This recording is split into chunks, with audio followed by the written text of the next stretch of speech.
Welcome to Upside, where we dig into the real news that lives behind the headlines affecting European venture. Today, we have a very special guest, Robin Haak. I'm going to lean on you in a sec.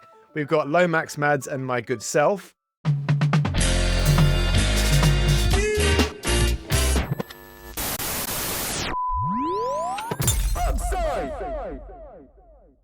This show is not investment advice, and the hosts of this episode may be invested in the funds and companies featured. But Robin, tell us a little bit about you and what you do and why you're fabulous. What an intro. Hi, I'm Robin. I run a company called, or firm, and venture capital firm. It's a Solo GP. It's called Robin, like me, Robin, but also Robin like the birth, like the red He has chest, the chubby, best swag chubby. in the industry. If anyone gets any hands on Robin's swag, you will love it. You can check it out on the website. If you like it, you can ping me, you get the code. Or you know what? The code is malinovka, because malina in Russian is raspberry. So they call the bird raspberry bird. So it's malinovka is the code for if you go on the website now, you go to robincap.com, then you go to store, and then you pick your piece. There is a button that says still available. You press on the button, then you see what's still available, and then you press, the code is malinovka. It's completely for free, and it will be shipped within a week to you. Loving I've already it. put my orders in. You're by going to the be way. so famous now. This will be sold out within 24 hours. They already are. Right. My t-shirt still hasn't will arrived. So see. just saying. Now, Robin, Yeah, Cap, we did international today. Okay. I'll look forward to that in my DHL in about a month's time. Now, Robin Cap, just to give us a little bit of a kind of a backstory to Robin Capital, you are ex-operator, founder,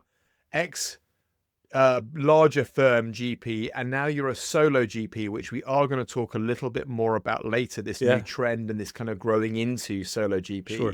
But you do pre-seed, seed, business software, enterprise focus, Europe plus. I think Europe maybe plus in Israel. No, I think it's fair. It's fair. I could say it. Yeah. So me as a person, it's Robin. I'm German. I'm based in Berlin. Yes, I invested in like 100 companies. I think I'm doing this for 15 years. 8 of them are unicorns. I have built a unicorn myself called SmartRecruiters. We were so fortunate to sell it to SAP. Like 2 months ago, we were making 100 million in ARR, profitable business, application tracking system. So basically attract, select, and hire people. And we had, so I learned a lot about enterprise sales in B2B SaaS for a very long time, based in San Francisco, before in Berlin. And then, yes, I have been an investor. I started in M&A for Axel Springer. It's a big media company. I did early stage. I founded an accelerator where I invested in N26. And then later, yes, I was one of 3 GPs building a firm called Revaya in Paris, Berlin, and London. It's now 600 million AUM. We are, I think, top 5% in Prequeen, and invested in companies like Algolia, and I would say sweet spot is Series C. And I did this, and then ultimately I thought about a product I want to do for the next 50 years. Like when I'm like 100 years old, once a week I go there. You're going to live forever. And then I started the Solo GP thingy. Loving it. I invested in this longevity thingy on Angel, but it was, maybe if I take the supplements every day, then that's the one thing I think loads of VCs are now investing in longevity, aren't they?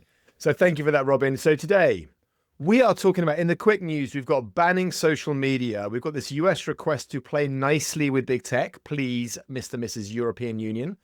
A little bit on the UK budget. I know everyone is sick of it, but we have to touch a little bit on it. And we're going to look at some European success stories. Then we're going to do some deeper dives. Then we're going to lean on you, Robin, to dig into what's going on in Germany, the current stagnation, the automotive issues. Then on the counter to that, 500 billion euros being kind of baked into investment into Germany and the future. Also, like you, Robin, solo GPs, solo VCs, and part-time VCs. We'll have a look at these new trends. And AI Corner, one for you, Mads, all of the latest good stuff in AI Corner. Now, on the quick news front, I don't know who, if anybody, wants to pick up on any of these things. So we've got banning social media. We've got Howard Lutnick, who is now asking, he's the US Commerce Secretary, is asking the EU to play nicely and let big tech do what it needs to do in Europe. We've got the UK budget. A little one, Mads, you might want to go into some of this new space surveillance. There's a new space surveillance for Europe initiative, Revolut at 75 bill, and some other European success stories. So before we get on to Germany and specific and Robin, anything in there, Mads, anything in there that you'd pick up on? Yeah, lots of good things. I think at least lots of interesting things this week. This social media ban, kind of the European Parliament has passed a resolution to say, look, we really need to think differently around how young people engage with social media and what we allow them to do and where we draw the lines, and especially where big companies should think about how to restrict access. Resolutions are not legally binding. It's just kind of advisory, for the Commission, and the Commission has no obligation to act.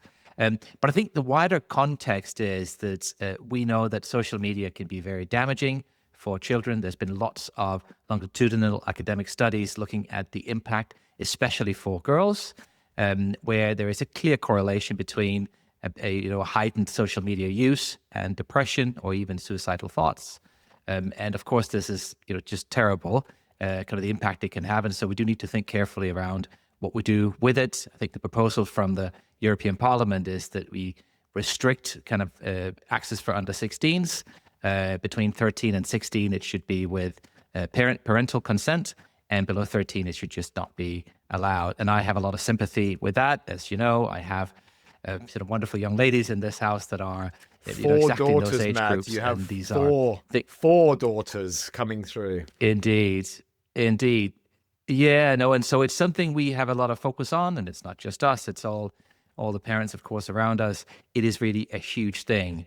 And so I'm always really, really skeptical of heavy-handed legislation, but I must say that the academic, kind of the studies, we have the evidence from what's happening here and what social media is doing to, our young population is, it's just extraordinary, and it's very damning. And we do need to think about, whether it is time for more regulation around it. Lomax, on the there's two. Go on, Robin. No. One thing I remember that there was something about it in the German Parliament, and then they initially voted against it but there's two things. One was that I agree with everything Matt just said on especially in young age, not good for your brain wiring and everything around it. And ideally, you don't even use a phone until you're 15 years old. And for all the other things you just mentioned on top.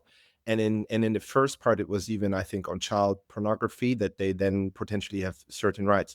The only problem about the regulation itself was, I think, that it would have allowed that the government in each individual country could have tracked whatever you write on WhatsApp. So it was like kind of a surveillance of 500 million people being like having direct surveillance on being able to access for whatever reason your WhatsApp and whatever you're writing. And this was why I think at least the German right now currently ruling, which is conservative and social, voted against it in the first place. And I think they made adjustments to it. But this is just what I've read a couple of weeks ago when it started. Yeah, and rightly so. I think any rule that proposes that should be general surveillance of what people message each other, I mean, it's completely unconscionable, and we can't, it's way too heavy-handed.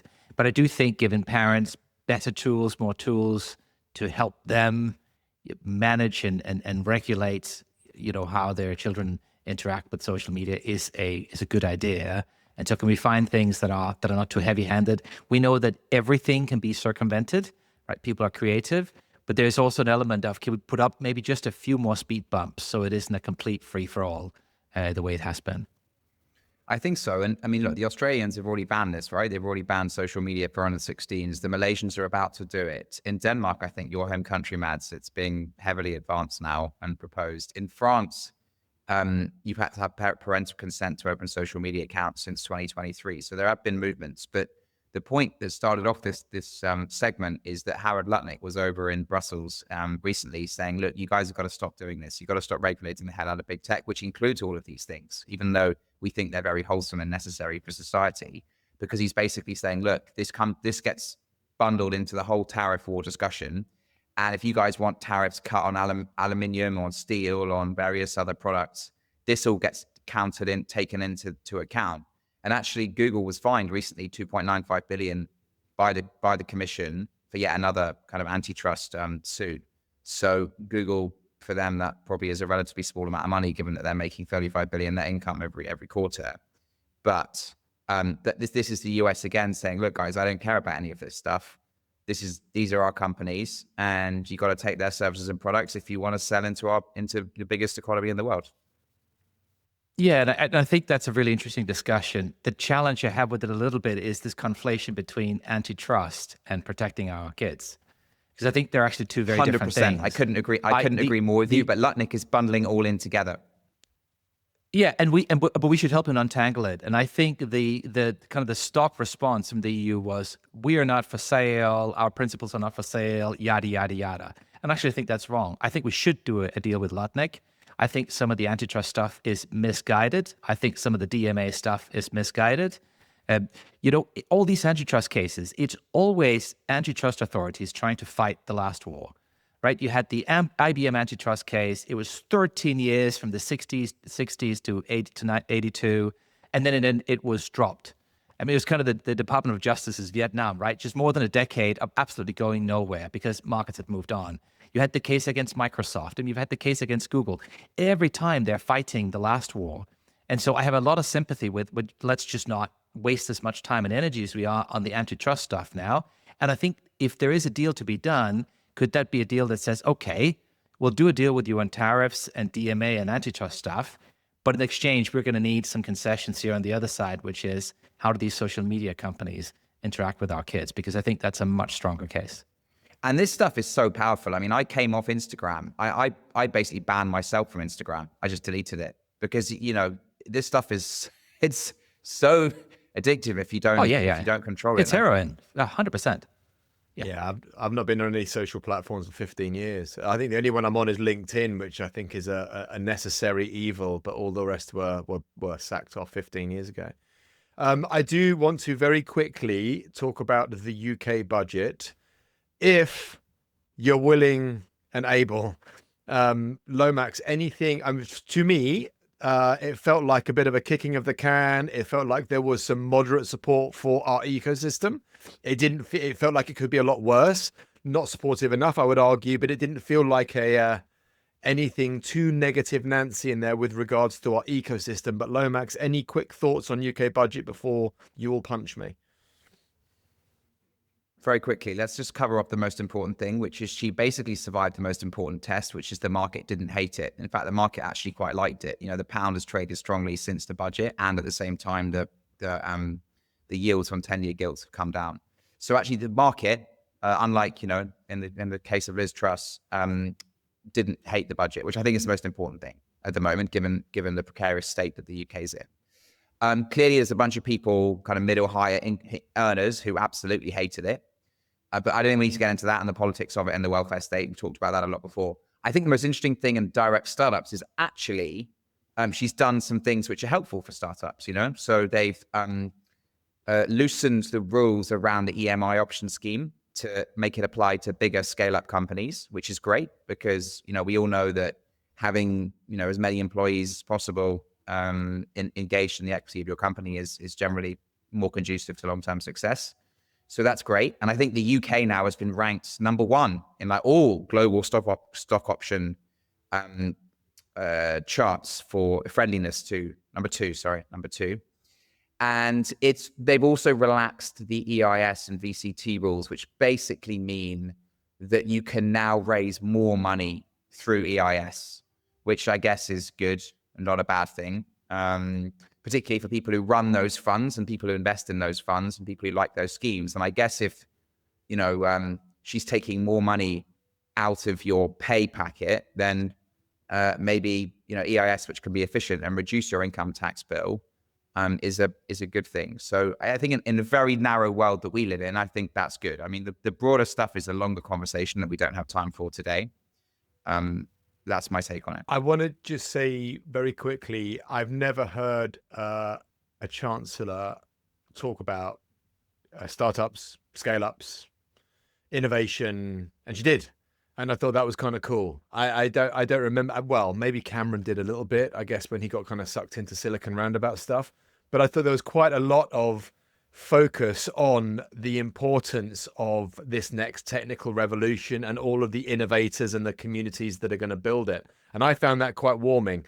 So I'm kind of pleased. Now, Mads, let's quickly talk about this space surveillance piece, because this was another little bit of interesting news this week. Yeah, so the European Space Agency has enacted the first explicit military program. It's 1 billion euros for European resilience from space, kind of with, defense is all the vogue and European resilience, and we got to be able to stand on our own two legs, and that's all very important.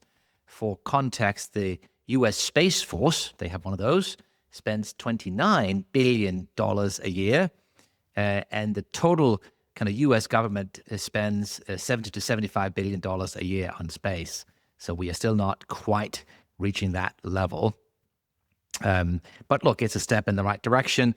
It's clear to me that we need to spend a lot more to get the capabilities we need around communication, surveillance, command and control, just all the stuff that unfortunately the Americans have said, and Trump has said, look, I'm kind of using this as a bargaining chip. If you're not going to fall in line with my view on how to end the war in Ukraine, I might just pull it all, and kind of the ability of Ukraine to defend itself will collapse without those surveillance capabilities. And obviously that is not in Europe's interest, and that's not necessarily how we think things should be done. So clear to me that a lot more is needed, but look, it's a welcome start. Nice. Robin, I want to talk about N26. There's a bit of trouble at the mill. Co-founders leaving, sanctions being threatened, valuations being dropped. Do you have any inside scoop before we move on to a bit of a deeper dive into Germany? Sure. I mean, not insights, right? But I was the very first Czech investor in N26 when they were still a credit card for children called Papaya, and then they made a pivot, and then Early Bird invested, and then Horizon Ventures and so on. And then they, as you know, in 2021, I guess in the peak, they raised a very big round.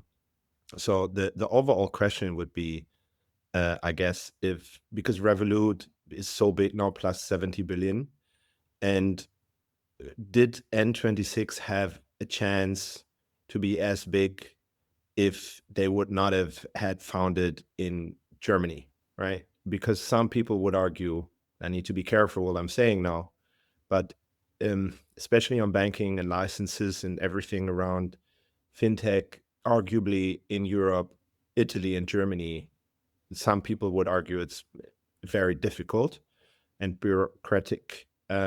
And the BaFin, the German banking license overview authority, was banning them a couple of times for, potential fraud, scam. I think I need to be careful what I'm saying, but there were certain times again and again where they were blocked and they couldn't increase growth. And then they had a certain number where they were kept, that accounts they were max allowed to open. So there was enough demand, but they couldn't grow faster because they were kept to a certain number. I don't know what the number is, 10, 20, 30,000, but for sure they couldn't grow as fast. So their core market, and they wanted to expand in the US and UK, and they left this, and then they came back, and I think their core markets were Italy, Spain, France, Germany, somewhere around this, but especially in their core market in Germany, they then had massive trouble. So now there is a big talk about if situation, bureaucracy, German politics would have been different and we would be more modern, like could this company have scaled faster, bigger, and now would have been plus 10 billion too. And yeah, that's one. And then because of this trouble that happened over and over again, I can only quote from the newspapers, there has been a change in command. And then Valentin left and is in the board, and they just added 2 more board members, of which one is Jörg Gerbig came before, this the founder of Takeaway. And so they're restructuring and professionalizing it. I guess this is all I can say from what you read. I do not have deeper insights, but this is one of the core thoughts on, do we need to make the German BaFin more lean, faster, and different kind of regulations instead of too much bureaucracy? Interesting. Well, listen, let's stay with Germany, because often on this pod we are a little bit down on the UK, but Europe is struggling. Dan, can we do one thing though? Can we Yeah. Oh. Can we talk about Lovable quickly and the VAT issue they've had? Do it. Yeah, no, bring it to life. So another entrepreneur, weirdly, in Sweden, who acted as a bit of a sleuth this week and put out, I think, a tweet or a LinkedIn message accusing Lovable of basically breaching all the European VAT regulations. And a bunch of people jumped in on both sides of the debate. So it's been a relatively lively debate in our industry this week, because it does appear that Lovable hasn't been in full compliance with, the European VAT rules, God bless them. And a bunch of people have used this, allegedly, but a bunch of people have used this as an example to Europe bash.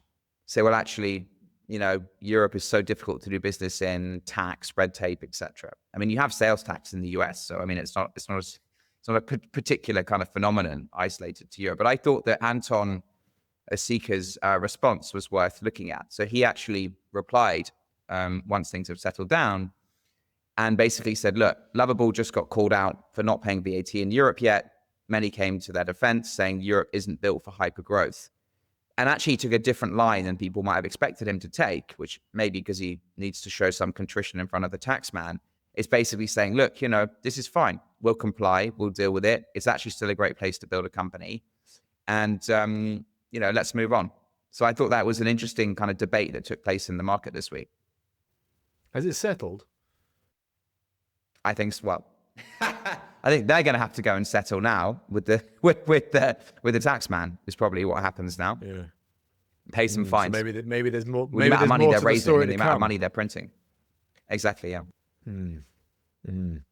Well, I want to stay with Germany. So off the N26 story, Robin, and this is, we're going to lean a lot on you for this, but we're obviously seeing a lot of, we only hear one side of the story, and you can tell us what it's like on the ground, but Germany as this kind of mega European manufacturing hub is struggling. Q3 25 GDP, again, stagnant, below 2019 levels still. 11,900 insolvencies in H1 25, which is the highest in a decade. And then counter to that, we've got this constitutional amendment, there's this debt ceiling lift, 500 billion euros, infrastructure stimulus, but there are some challenges around that where we're possibly not going to see the benefits until 27, so no time, maybe year 2 in. But what's the story on the ground, Robin? What's the reality that we don't see, feel, or hear? And obviously, as a GP investing in Germany and across Europe, does any of this affect you at all, or is it heads down and build and you don't care? No, it's massive. It's everywhere. Like, I can go to the restaurant next door and they have 40% less revenue per month. And I can go to my favorite wine bar, beer bar, restaurant everywhere. It's like down 20 to 30 to 40%. People struggling. And now in 2021, they still went down, COVID up. Then there was Ukraine war. Then again, they put some savings, but now people are out of savings. And you touched on so many things when you entered this, so I need to, debunk, to maybe give some background here. I think one is historically, we were growing to some extent well, but Angela Merkel as a chancellor, for the last agenda we really had in Germany was before Angela Merkel, it was Gerhard Schröder, and he made something called the Agenda 2010. So that was the last time we had like a massive restructuring for social welfare and all of these things. And our well-being is based on everything that happened before, and this guy who set the foundation. And it's funny because he's social, but he made a very conservative program back then. And then you had Angela Merkel living off this, you could say, for 16 years and managing the wealth, but we didn't invest much in, new technology, infrastructure, all of these things.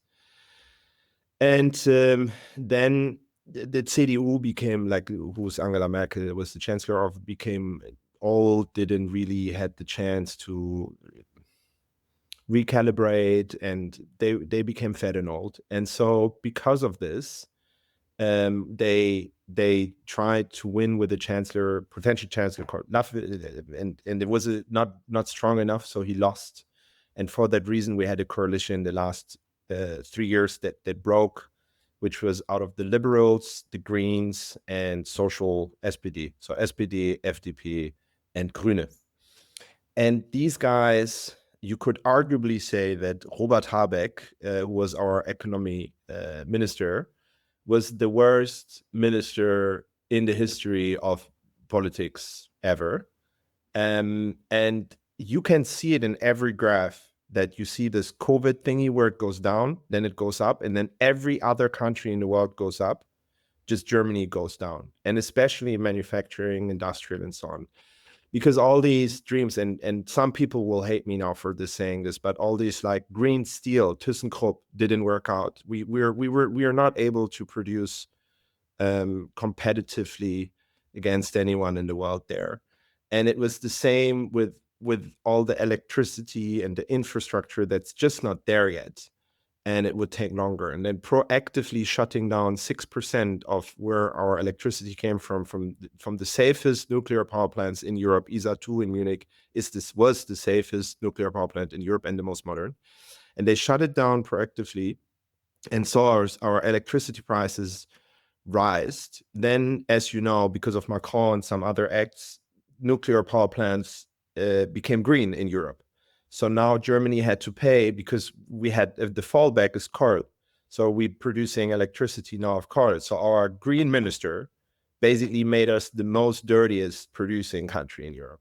And so electricity is one, because I also think the future will be based on it. And Germany has a massive problem on having enough infrastructure for electricity, and all these gas in between emergency thingies that we wanted to build.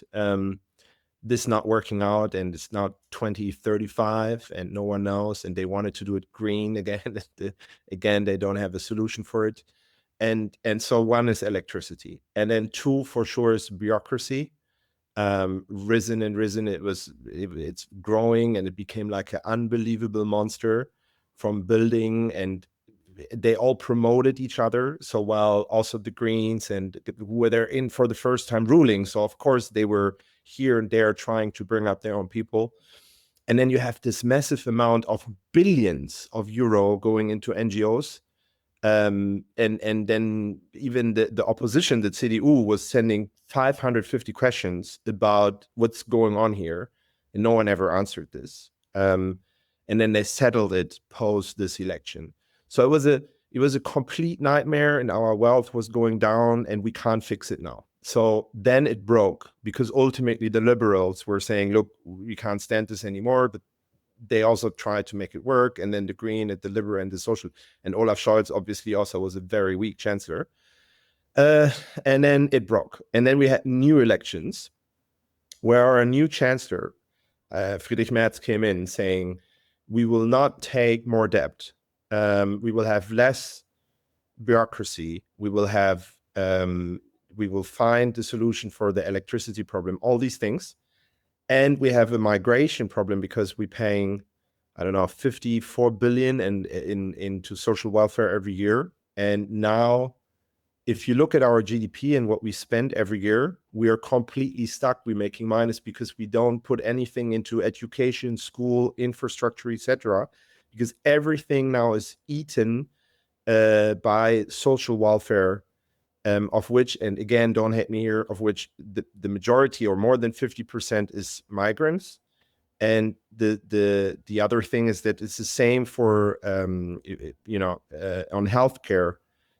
And this is not even in this budget, that it's rising. So I'm getting these letters all the time that it's like it increases. Because the system can't carry it anymore, right? And at the same time, we are not growing, so we can't pay for it. So now we have this bureaucracy, we have the electricity. Okay, what did they do? So they lied to us, and they say, we're taking on, I think, 800 billion or something. So as a new debt, so we would invest this into infrastructure. and defense and schools and everything I just mentioned, which we have not because it's taken by social. And so it was a lie that they will not increase it. So now every person in Germany has a debt instead of 30,000. I now have a debt of 70,000 per person. And the biggest problem now is that out of this money, 140 billion a year is not sustainable into our pensions. So now they're taking this debt and financing the pensions out of money that we're not making ourselves. So the next generation is paying for, doesn't work anymore. And now these days, and they had a massive fight because the young people of the party said they don't want to carry this, but they pushed them through. They actually put the pistol on the chest and said, if you don't do this, we will not put you on the list again for the next election. That they were blackmailing their old people. And now it's going through, and they're holding the index on pension until 2031, 34, and then after 2. And then they increase by 1%, which will cost another 100 billion, and no one knows how to pay this. So, end of story. We're completely stuck. Social welfare is eating everything. Migration is completely out of control. And nobody knows where the future goes. And people going to Poland or other countries in Europe, or even leaving Europe from Germany for production and manufacturing. And we do not yet have any solution to it. And the ruling parties cannot, because the social party is blocking everything that who won our chancellor, CDU, wants to do, because they want everything as keep it as the same and do exactly the same politics we had the last 25 years. Gosh, Robin, what's the bad news? Yeah, I was going to say the pod's called The Outsized, thing is, if you now look at, for example, you look at the AI Act or all of these things, they go to France. Why? Because they have nuclear power plants. So many.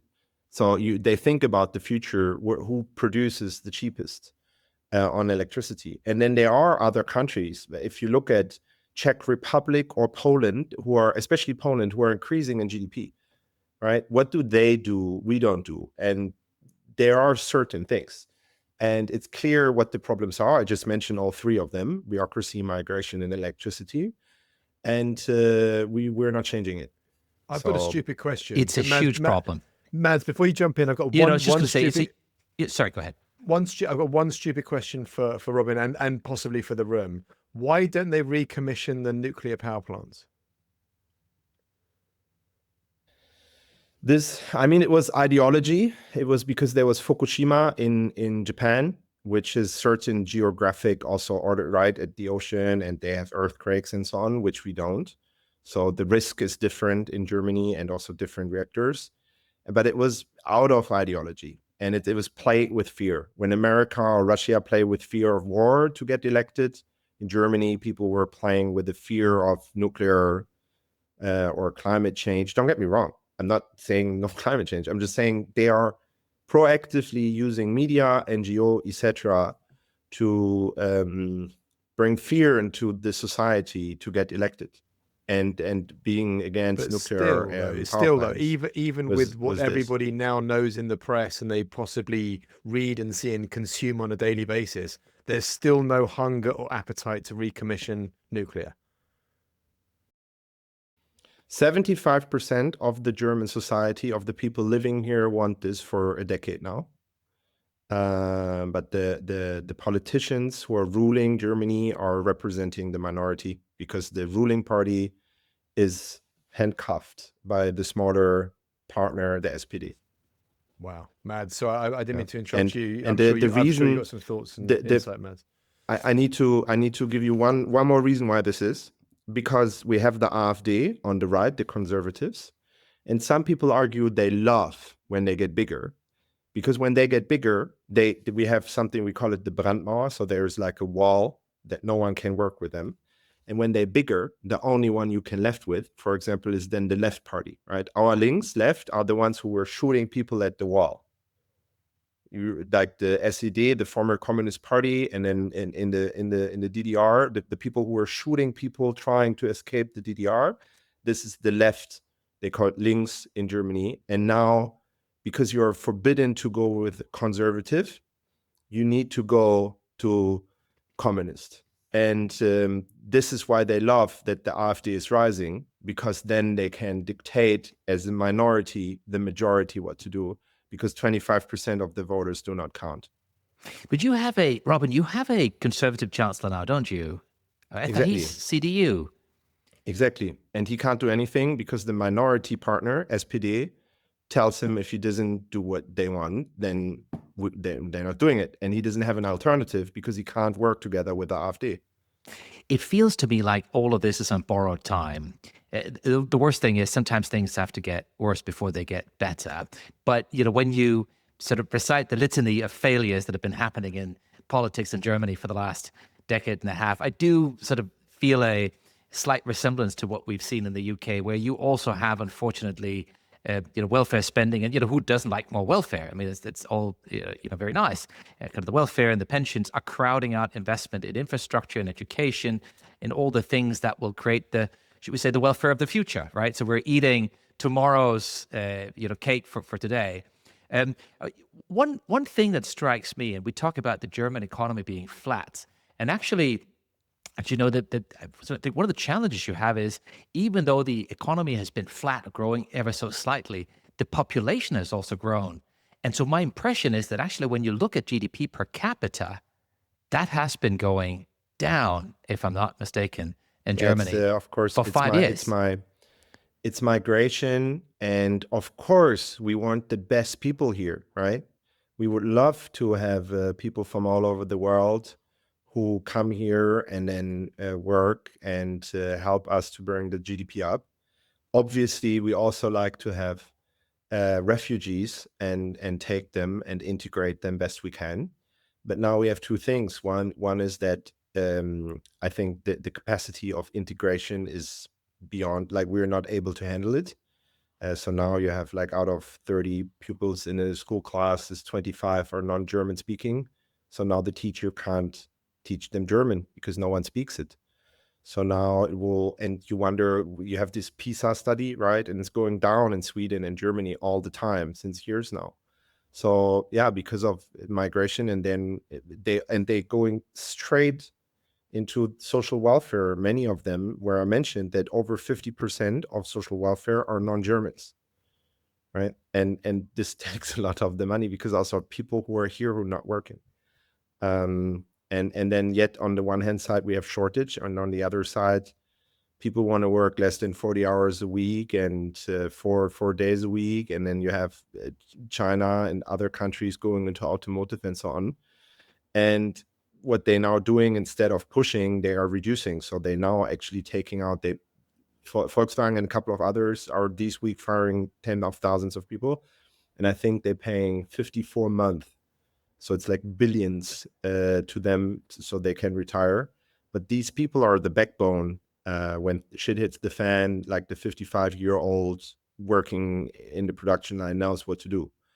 But yeah, all like very on efficiency and EBITDA margins and all of this.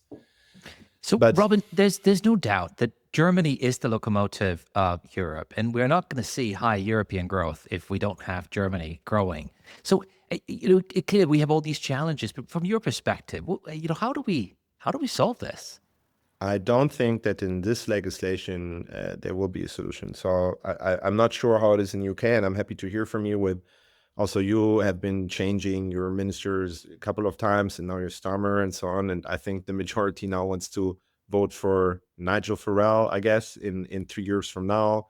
And people estimating that it won't be Starmer, but it will be this party for the next 2 years, but it won't be Starmer. And then we see where this goes. But in Germany, I also think that there will be an election in 3 years from now. And then we need to see where it goes after. But with the current parliament setup and the SPD blocking everything that would be to some extent middle liberal, and I'm not even making liberal, I'm talking about the liberal, because things that has been in the center is now right. They adjusted it, but it's not right. It's just middle thought, It's like you should go to work. Oh, that's fascist. things became very crazy. The woke agenda is that work, that 40-hour week. How very dare you? But I always thought the proportional representation was the answer, but it doesn't. Sound like 34 and 30 days holidays. It's Lomax. So I don't see that in the next 2 years anything will be better. Okay, Lomax, any thoughts on this before we move on? How does this flow through to the startup ecosystem, Robin, and sentiment and what's going on in our world? Yeah, I think at the one hand side, a couple of things are done that are good. In France, you have the BPI France, and in Germany, you have KfW, and they receive billions, and it's good because it goes into the funds, and from there it gets reinvested. So I think this is good. Slightly, sometimes they make some adjustments. So we had like the worst ESOP, you talked about it earlier in the world. Now we still have a really shit one, but we pay 50%. But at least when you leave the company, you don't have to pay immediate on money that's not there. So you pay when the cash flows finally. So now at least you're not going, you're not private insolvent when you work in a startup. I did notice that Germany used to have terrible rules, and it just got changed recently. So that was before. So if you left a company, they would take the book value and charge you for this, or you leave it and you don't take it. And they changed this to now you pay 50% on your ESOP, or 47.5. So that's new. So it's better, but not perfect. Could be adjusted much better. And I mean, the taxes are so high for everything you do, and especially on salary, that this is all difficult. And and we had the Reichs, what was it? My grandparents had to pay it. You pay one time 1% of all your wealth. And they're considering this again. So right now, what's happening is they're going down. They took the debt, then the debt will be empty, and then they will come after everyone who's still here, and it will squeeze it more and increase the taxes until there's nothing left. This is my prediction. And on startup. Sorry, go Robin. Go on. Tell us about startups. No, on startup, we have this horrible notary system where you have to be there in person. And if you do it somewhere else, you have to do apostille and translate to German and send it here. And then something is wrong. And sometimes it's blocking the deal so much. And I've seen this even with Andreessen or Atomico or anyone doing something wrong, that then it took again another 8 weeks. And then the startup was insolvent because they couldn't put it in the register and they couldn't transfer the money. So by the process of it, and there is a strong lobby, they will not adjust this. And so you see that many startups, and that some people are fighting for a European solution on going IPO and on the stock market. Some people are fighting for a European solution on Andreas Klinger, as on having one entity. But right now, of course, many startups doing a C Corp, Delaware, and then below there is a German GmbH, which they're operating on, they're living here. But ultimately, the holding structure is in the US. It's really interesting hearing, because we talk about the UK a lot because we're here. Well, Lomax isn't, but being British, it's really interesting hearing the inside scoop from a German about Germany, because there's a depth that we don't get in the press here. So that's really interesting. One quick question before we move on: will the automotive industry in Germany be rescued by the defense push, do you think? Is there a balancing or a recalibration of what was automotive focus now shifting into defense, whether that's kinetics or other, now that China is kind of pushing in? How will that work, do you think? Yeah. I mean, I'm invested with Robin Capital. I'm invested in ARX Robotics. So I'm also seeing a little bit, it's one of these big, there's Helsing, there's Stark, there's ARX, there's a couple, there's like five big ones, ARX one of them. So I'm seeing a little bit what's going on. So the one thing is, of course, these budgets that are now being used is for the next 5 years. So if there's war in Ukraine or not, this is happening, right? So that's for sure happening. And there's to some extent, they are filling some vacuum, and then they can reuse some production lines and so on. And that's good for people having jobs. But it's overall, if you think about it, like Volkswagen, like 600,000 people working there. And then Rheinmetall, who produces these leopards, what is this? This is now 80 billion, maybe, and on a 9x revenue multiple. So you could arguably say high before it was like 1.5 to 3. So in current times, just very up. So, but you could say it's overpriced. So maybe it's not the real price. So maybe the company is only worth 20. And then if you add all the others to it, like Deal, Heckler Koch, or Deutz, or Renk. What's Renk? Renk is like 5-6 billion on the, it's stock market trade, but 5-6 billion. So if I put all of this together, even with the current trading, it's less than 150 billion. That's good, but it's not so much. And it's increasing. But even if it would double, it would not be so. This only EV, right? This is the enterprise value market cap. It's not the revenue. So if you divide it then by 7, so even if it's 300 billion, it's producing, let's even say 10x, right? Then it's 30 billion revenue. It's not so much in total. But yeah, it's good, but it's not enough. It's good, but it's not enough. That's what I'm hearing. Mads, you've got some of the data points, haven't you, about German automotive? Yeah, definitely can drill into some of those. I mean, there's a lot of job side risk, and we know there's been a sort of a reorientation towards defense. I wonder whether it's sustainable in the longer term. I mean, I think, I hope we can go back to actually building things that we can, build and make and export and enjoy as civilian goods, and not just for defense. But clearly there is a shorter term need for us to arm ourselves here in the face of Russian aggression. Actually, Robin, I wanted to go somewhere else, kind of a question for you. We've sort of talked a lot about and agonized a lot over Brexit here on this side of the channel over the last few years. I've always thought there was a natural ally in Germany, and kind of in many ways the German economy and the UK economy, they were great partners and have a lot of sort of ways they can help each other. There has been a rapprochement, if you will, there was a new treaty made between the German government and the UK government this summer. I think the first treaty since the Second World War, so it's quite meaningful in that sense. But I guess a question from my side is, how is this seen on the German side? What's the view in terms of how the countries should work together going forward? And how do people think about the EU and the UK post-Brexit? I mean, I almost cried the day there was the Brexit. I love the British. I love UK. I love Europe. Also shortly, because it became very political. So maybe let me shortly position myself. I think I'm very liberal, tolerant, open, pro-pluralism, socialist, I am pro-welfare, I am pro-Europe, I am an international person, I am the most open, tolerant person you can imagine. And when I saw UK leaving Europe, it was so sad for me, right? And UK, I think, and maybe I'm arguably wrong, but I think UK people were voting for this because they wanted less migration, and they were afraid that because of Angela Merkel, they had migration. This was one of the major, if you saw the polls and the reasoning, people were asking the UK why. This was the main reasoning, and instead they got more. And this is one. And then, of course, we had to make all these treaties and contracts new. And in Ireland, I was afraid too because of the border. And I was like, oh my God, hopefully they figure it out. And they did.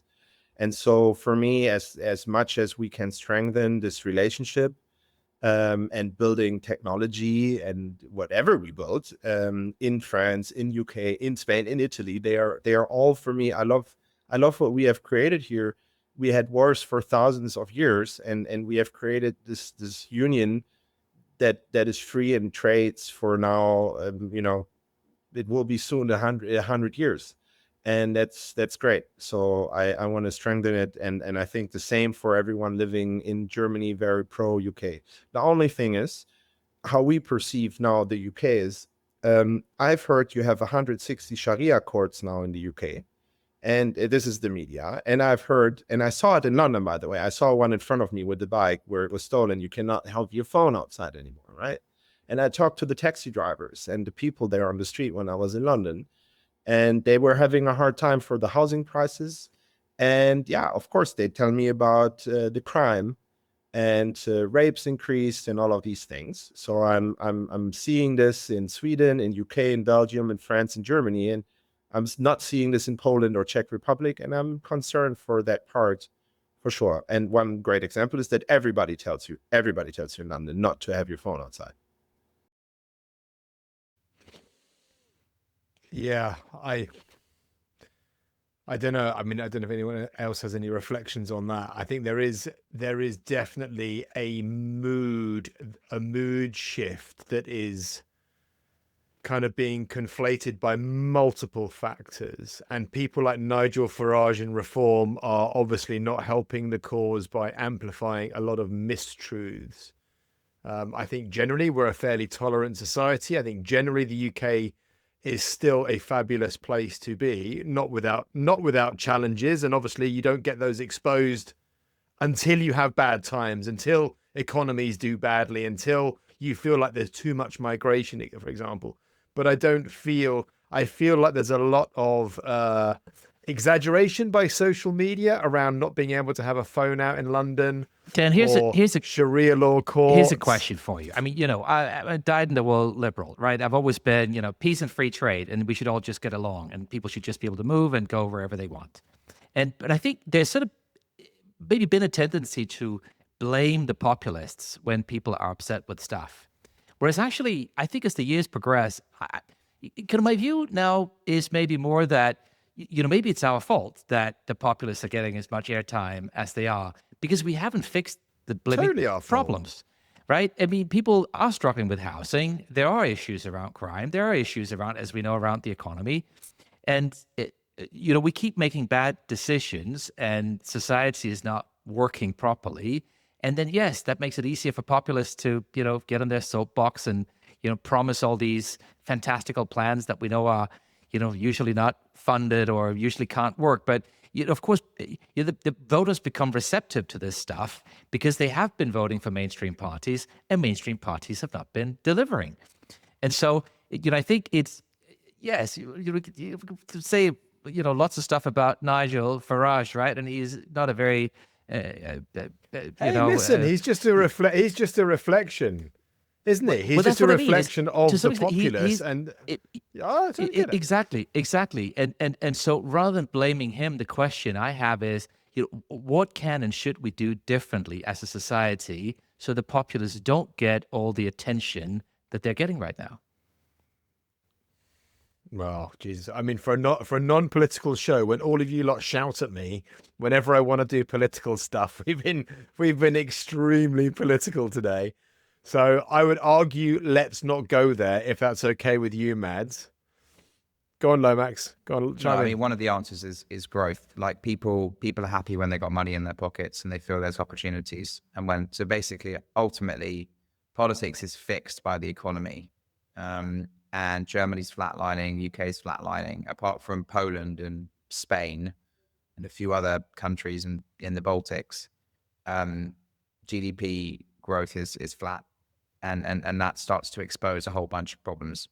So people feel dissatisfied. One thing that's very interesting, chatting to Americans, they think the UK is a complete basket case for some of the reasons you just said, but also from a civil liberties kind of standpoint. Many Americans think we live in a police state, and we haven't got freedom of speech. We get locked up for saying stuff that we shouldn't, or that we should be able to say. So the UK definitely has a perception problem at the moment, for sure.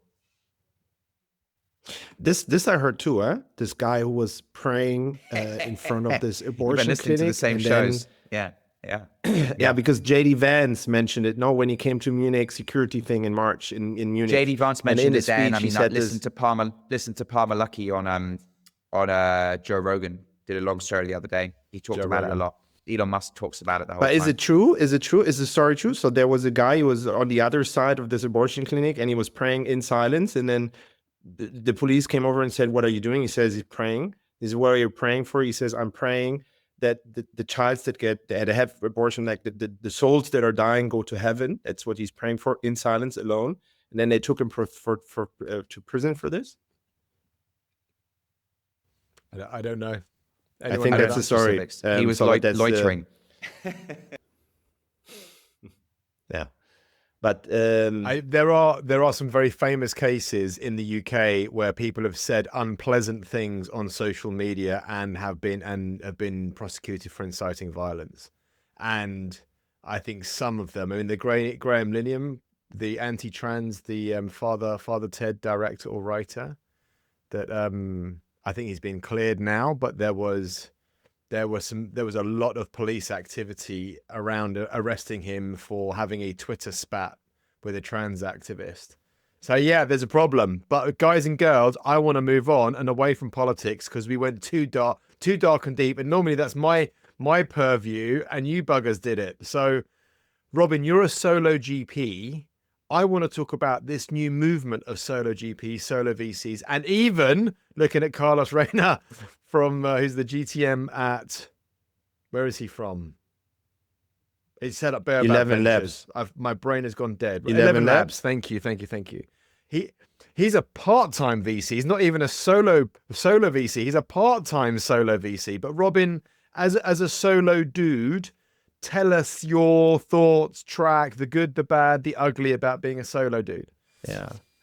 So I think it's just also, the Americans did it first. They started 10 years ago, and there you have like Orange Eve, Elad Gil, Lucky Groom, and arguably Elad Gil is likely in the top 10 best GPs alive, and now raising $1.5 billion as a solo GP. And they made a survey where they asked 4,000 GPs in America who are the best brands to invest, like to get investment from. Number 1 was Sequoia. Number 2 was Elad Gil. Number 3 was Founders Fund. So Elad Gil made it before like big venture firms being alone. So this product, and I could, Josh Buckley could, there are so many there that I could name that are very famous, doing great job and great performances with plus 5x DPI every fund. And even big funds, and even leading growth and leading early, depending what they do on there. But everything's possible. I think it's very attractive for some founders. And now you on this part-time, I just want to differentiate the category of people doing this. I think there's someone like me or someone like Ramzi Risk from No Label. He invests in migrants. I love him. He's a fantastic guy. And he left KKR after almost 10 years, and he did this because he loves what he do. He wants to work with these migrant founders who are doing an outstanding job and want to support them. And when you ask him, he says, I want to do 20 funds in my life. I want to do this in the next 6 years.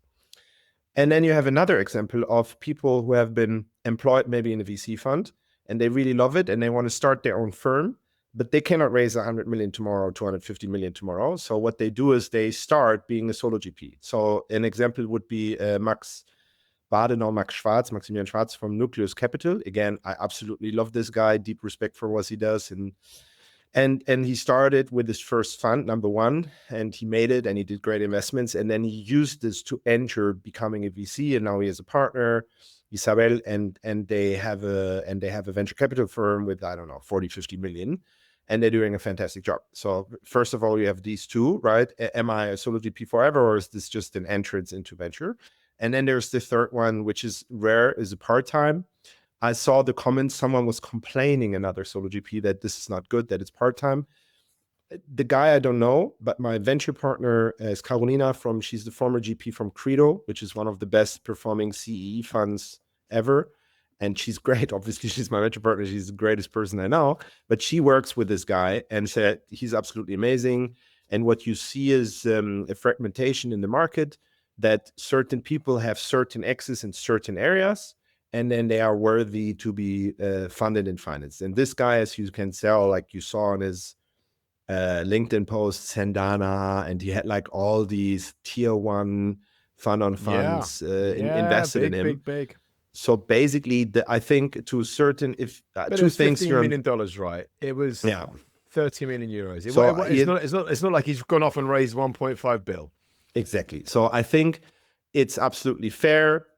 I heard he does a fantastic job, and he's great. He has great access. And if you want to, if you're a fund on fund and you do 35 investments, and one of it is I want to invest around great founders in the universe of what he does in defense and AI and 11 Labs and surrounding, then I chip in money there. And a couple of other people thought this too. And I think, and someone made a comment, and now I'm finishing, but someone made a comment and saying, it's great, you will do it in your first fund, and then you will do the second fund full time. Because as everybody knows here in this group, including myself, you have fund admin and all of this work, and it will take a lot of time from you. And when you raise your second or third fund, at some point you have to do it full time. So likely it's a start for him, as I mentioned earlier, and then he will likely pivot or convert or evolutionize into being full-time Solo GP if he does 2 or 3.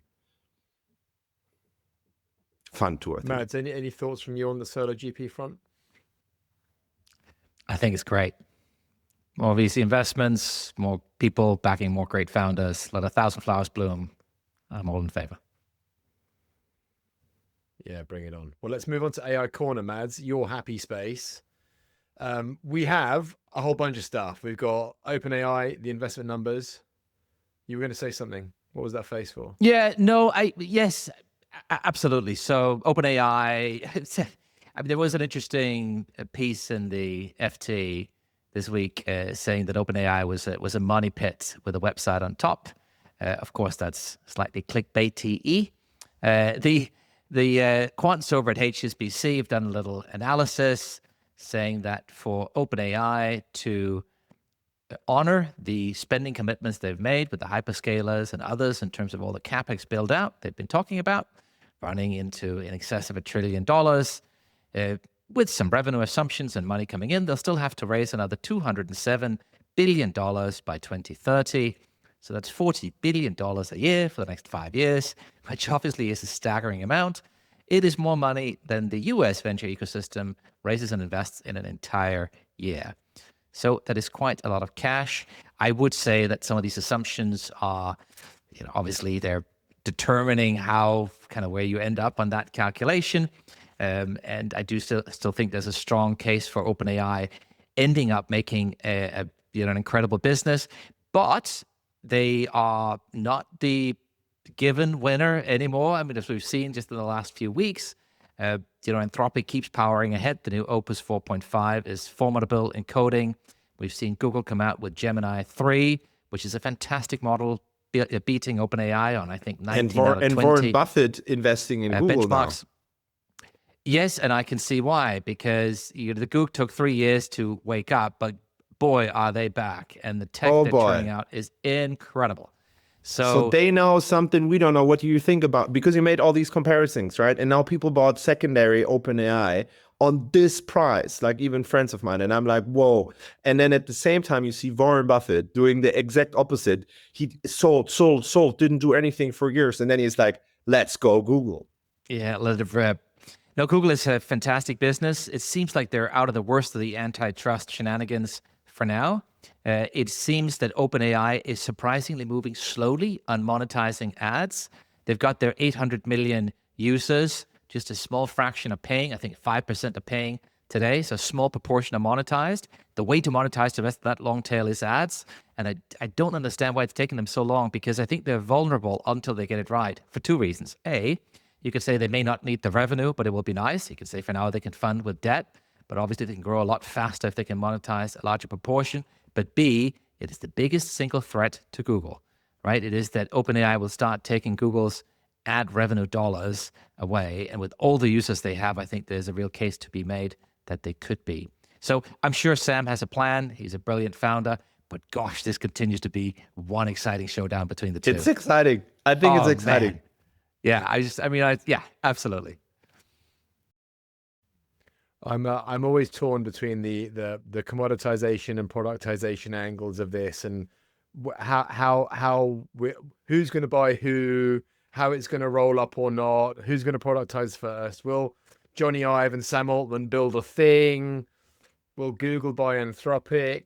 Because I'm massively intrigued by this space. But Mads, what else is there in AI Corner this week?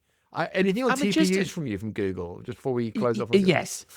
Absolutely. So, what are the big takeaways from November? Well, if we go back sort of 10, 11, 12 months, people were starting to say scaling laws, maybe we've hit the wall, maybe we can't keep scaling, maybe just, putting more processors at this, more GPUs won't quite do it. And I think some of that was put to bed this month, because we saw Google sort of saying, look, we've got the money, we've got the talent, we've got all the tech, we've got our own TPUs, and we are going to brute force this baby. And they've created some incredible tech that has come out of all that scaling power and prowess. And what does that mean? Well, the scaling laws certainly aren't dead yet. There is more to go and more to do. A lot of that was powered by the TPU. They started that journey kind of on creating their own AI chip more than 10 years ago, before the transformer was invented, right? Before we had LLMs, they could see that there would be a big need for processors that could do this type of deep learning. But they invented the transformer as well, didn't they? Did indeed. Now, all the authors of the Attention is All You Need white paper that originally outlined the technology since left Google. And when ChatGPT was released 3 years ago, and happy birthday, ChatGPT, it will be your birthday by the time our listeners listen to this. By the time that they released it, Google had not productized the tech, and it was several years later. And so they were really caught flat-footed, but they mobilized and they brought the founders back in, right? Sergey Brin is back in the lab, every day of the week building AI stuff. And obviously the power that came out of DeepMind and Google Brain and the TPUs and all the data they have is a really, really formidable, list of ingredients to put together these powerful models. So yes, very exciting. And Bury shorting AI feels like a bunch of noisy nonsense. Do you agree? Look, there will be winners and losers in this game. I think shorting AI as a category is just dumb because, you think about how we work today and how we worked 3 years ago and how absolutely transformed everything is. I can't imagine going back to a world without AI. I use it for everything. And, OpenAI does not have 800 million users from nothing. This is massive and world transformational. So are there companies that are... he's gone big on... Yeah, are there companies that are overvalued now? Of course. Are there companies that are undervalued now? Absolutely. Are there good deals to be made on either side of that bet? Yeah, I'm sure. But as a category, no. We're still in the foothills of this. This is not investment advice, by the way. Always do your own research. Yeah. Thank you for the caveat. He's shorted Palantir and Nvidia, but Robin, so any thoughts on the big melee that is AI, maybe from a German perspective? I mean, one thing is that what I said earlier is more in politics, that AI takes a lot of power. They want to create a god AI, and it takes 9 nuclear power plants to create one. And it was an interesting speech. It was Eric Schmidt, I think 3 months ago on this TEDx in Canada. And then he was literally saying, someone asked from the audience, what if China has it first? And then he answered then we have to bomb it. So they're quoting. Yeah. So they are all super afraid of this whole god AI thing. This is the next level. Because what we're doing now is kindergarten. We exactly from 3 years to now we can use a 160 IQ person to do whatever we want. And then it's also only everything it does is what we filled it in, right? So it's recreation of something that already existed. But then this god AI obviously could create a new universe if it wanted. So I'm assuming that destroy the god AI was not to destroy the Chinese, inverted commas, but to destroy the technology that could destroy the globe. Is that? Was the idea, yeah. So they are afraid of someone has what is it from Terminator called Skynet? So they are afraid someone is doing Skynet. And they're all kind of afraid of it. We got our own Miles Dyson. We'll send him in to blow it up. It'll be fine. Yeah, but this is one. And then 2 is it's all about, to some extent, electricity and power, that you can power all of this. And Germany is for sure short on it. They made a prediction over the next 10 years, and we don't have enough power to power it. So other countries are more well off on AI, I think, if you're a big AI company that needs a lot of electricity and you create data centers, you may be choosing a different country than Germany. But other than this, on data layers, there's this idea of America does these kind of companies, and we in Europe, we create the Spotifys, right? So I think there's no lack of Germany having the opportunity to create the next AI Spotify, whatever it is. On that layer, I think everything is obviously every day possible. And I think 11 Labs is a fantastic example or a Lovable or whatsoever of European great examples of doing it fantastically and riding the wave. And there will be, I guess, people always say, you need to be in one of these 3 preeminent companies a year. And it's probably more likely 10 or more that will have fantastic outcomes. So it's all possible. And Germany, equally as every other country, can achieve this. We have the right engineers in universities. The only thing I would argue is that an amazing American engineer, like a VP, whatever, at Google or Apple, is not likely to moving to Germany, right? It's not as attractive anymore, just I have to admit. But we still have CDTM, TUM, RWTH, ETH Zurich, German speaking also to some extent, right, in Switzerland and Austria. But we have these great engineers coming out of university and building and producing, and I think it's great. So the environment and culture is good, and especially on deep tech now in Munich and all over, I think there's fantastic new founders every day creating, and I'm actually very positive on this because I was very negative all the time on politics, but on this and people wanting to create. The energy shift is great.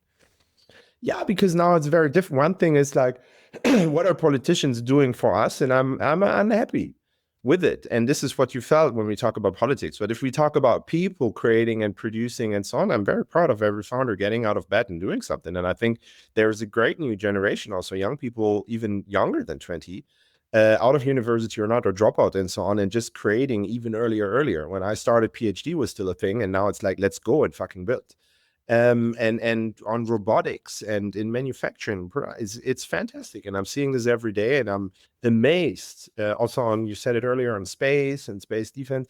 I saw a deal that did first biolab in space, and another deal, they make satellites so they could real time tell defense like tanks where to go and avoid mines or whatsoever. And it's great. I'm fascinated every day. So yeah, the energy is shifting because I'm super pro on Europe and also on Germany, and also on this creation and all of this. The only thing is, I just don't like our politics giving us a hard time doing it. Yeah. Well, I love that we ended on an upside. Thank you very much for lifting that at the end there. Mads, anything before we close off? Any final thoughts? Anything happening this week? Any? Well, what's happening this week is it's December right ahead of us. We're on the final runway to the end of the year. I think that's exciting. Q4 25. Wow. Yes. I'm having my first close in 2 Robin, weeks. what are you up to? Of course, because you're awesome. How big is this fund, Robin?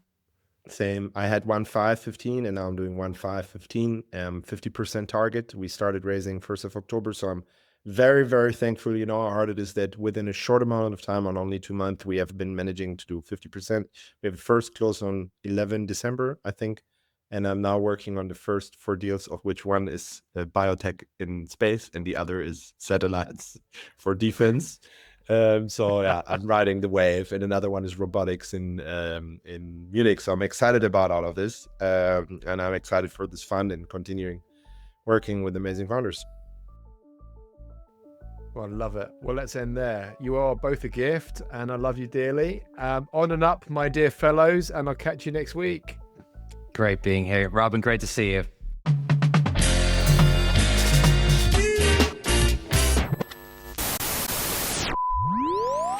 Outside.